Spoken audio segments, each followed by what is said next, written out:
नमस्कार प्यारे दर्शकों, मैं हूं कमल दुबे, आपका ज्योतिष मित्र सौभाग्य सलाह में आपका स्वागत करता हूं।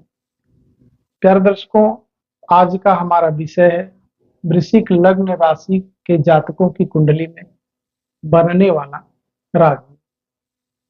हमने आपको बोला वृश्चिक लग्न, वृश्चिक राशि, इसका क्या मतलब हुआ? वृश्चिक लग्न हमारा 8वां लग्न है, जिसके स्वामी ग्रह होते हैं मंगल।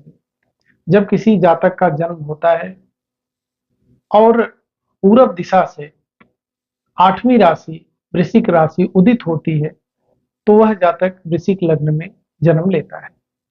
और उस समय चंद्रमा का मूवमेंट भी यदि वृश्चिक राशि में हो, तो ऐसा व्यक्ति वृश्चिक राशि में जन्म लेता हुआ समझा जाएगा।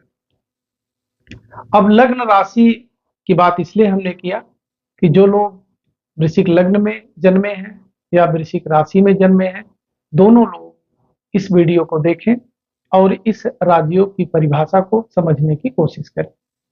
प्यारे दर्शकों, वृश्चिक लग्न में जो सबसे महत्वपूर्ण ग्रह है वह है मंगल, क्योंकि मंगल देव के देखरेख में ही वह जातक जन्म लेता है।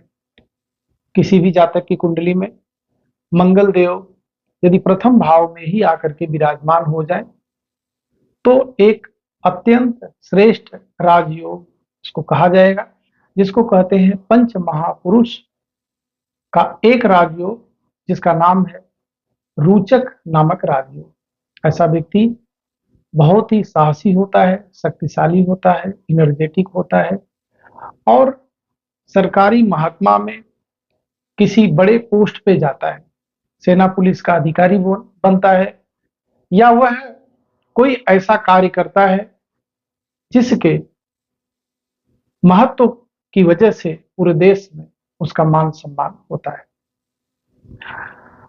राजयोग की बात चल रही है। राजयोग का मतलब यह है कि ग्रहों की ऐसी युति जो एक जगह बैठ करके एक प्रबल राजा के समान जीवन जीने वाले व्यक्ति की स्थिति को बनाती है। दूसरे महत्वपूर्ण ग्रह की बात करें तो इस लग्न में होते हैं गुरुदेव, बृहस्पति देव। और अगर तीसरे महत्वपूर्ण ग्रह की बात करते हैं तो बात करेंगे हम चंद्रदेव की।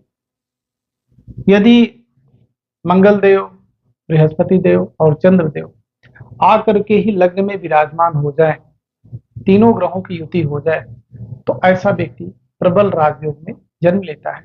ऐसे व्यक्ति के जीवन में कभी भी किसी भी प्रकार की कमी नहीं रहती है।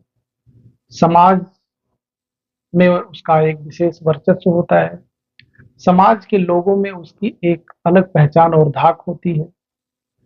वह जिस भी क्षेत्र में रहता है, उस क्षेत्र में एक विशेष नाम के माध्यम से जाना जाता है। तो पहली स्थिति तो यह बनी। अगर पहली स्थिति नहीं बनती है तो दूसरी स्थिति, यदि धन भाव में मंगल, गुरु और चंद्रमा की युति हो जाए, तो इसको भी विशेष राजयोग का ही दर्जा प्राप्त है। ऐसी स्थिति न बने तो सुख भाव में इन तीनों ग्रहों की युति हो जाए, तब भी समझा जाएगा कि ऐसा व्यक्ति प्रबल राजयोग में जन्म लिया है। यह स्थिति न बने तो 5वें भाव में इन ग्रहों की युति हो जाए, तब भी यह समझा जाएगा कि ऐसा व्यक्ति प्रबल राजयोग में जन्म लिया है। ऐसी स्थिति भी न बने तो 7वें भाव में इन ग्रहों की युति हो जाए, तब भी यह समझा जाएगा कि व्यक्ति प्रबल राजयोग में जन्म लिया है। यह स्थिति भी न बने तो भाग्य भाव में, 9वें भाव में यदि तीनों ग्रहों की युति हो जाए, तब भी यह समझा जाएगा कि व्यक्ति प्रबल राजयोग में जन्म लिया है। ऐसी स्थिति न बने तो कर्म भाव में इन तीनों ग्रहों की युति बन जाए, तब भी यह समझा जाएगा कि व्यक्ति प्रबल राजयोग में जन्म लिया है। और अंतिम स्थिति बनती है लाभ भाव में। यदि मंगल, गुरु और चंद्रमा की युति बन जाए, तो ऐसा व्यक्ति प्रबल राजयोग में जन्म लिया है।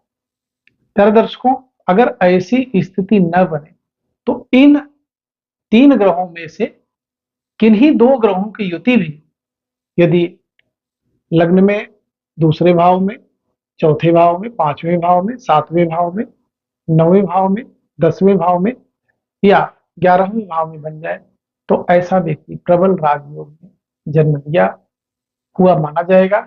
ऐसे व्यक्ति के जीवन में कुछ खास संघर्ष नहीं रहेगा। अगर संघर्ष रहेगा भी तो उस संघर्ष का रिजल्ट निकलेगा वह जीवन के सभी उन क्षेत्र को अचीव कर लेगा जो उसकी इच्छा रही।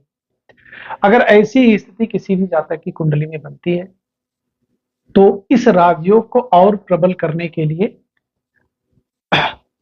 मंगल देव का रत्न मूगा, इंग्लिश में कोरल बोलते हैं, 6.25 रत्ती का यदि पुरुष जातक है तो दाहिने हाथ की रिंग फिंगर में धारण करें तो बहुत अच्छा रहेगा। बृहस्पति देव का पुखराज या सुनैला 6.25 रत्ती का इंडेक्स फिंगर में, दाहिने हाथ के इंडेक्स फिंगर में अगर धारण करते हैं तो काफी अच्छा रहेगा। और चंद्रदेव का मोती दाहिने हाथ की छोटी उंगली में अपने वजन के बराबर धारण करते हैं, अर्थात यदि उनका वजन है 60 किलो तो 6.25 रत्ती का, अगर 70 किलो है तो 7.25 रत्ती का रत्न दाहिने हाथ की छोटी उंगली में धारण करते हैं तो बहुत अच्छा रहेगा। और अगर कोई महिला जातक है तो इन सभी रत्न को बाएं हाथ में धारण करें तो काफी अच्छा रहेगा। इस राजयोग का उनको अधिक से अधिक लाभ मिलेगा। इन ग्रहों को मजबूत करने के लिए उनके मंत्रों का जप भी करना चाहिए। मंगल देव का मंत्र है ओम अंग अंगारकाय नमः, एक माला नियमित करें। और दूसरा मंत्र बृहस्पति देव का है ओम ब्रीम बृहस्पतये नमः, इस मंत्र का जप भी प्रतिदिन एक माला करें। और चंद्र देव का मंत्र है ओम सोम सोमाय नमः, प्रतिदिन एक माला का जप करें। इस राजयोग का पूर्ण लाभ आपको मिलेगा। प्यारे दर्शकों, फिर एक महत्वपूर्ण विषय पर आपसे चर्चा करेंगे। आप सभी दर्शक हमसे जुड़े आप सभी का बहुत बहुत धन्यवाद।